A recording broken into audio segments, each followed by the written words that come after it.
त्यांच्याशी संवाद साधलेला आहे, बघूया. परंतु मराठा समाजाला ज्यांनी सुरुवातीला आरक्षण दिलं राज्याच्या स्थापनेनंतर माननीय फडणवीस साहेबांनी, मला वाटतं एवढी कमिटमेंट मी कोणत्या मुख्यमंत्र्यांची कधी पाहिले नाही.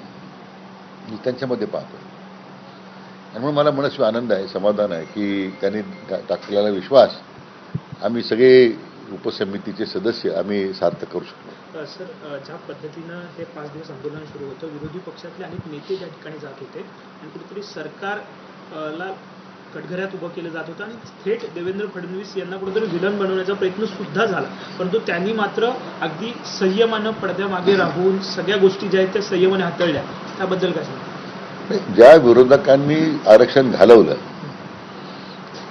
आज तीच मंडळी स्टेजवर जाऊन जरांगे पाटलांना पाठिंबा देत होती.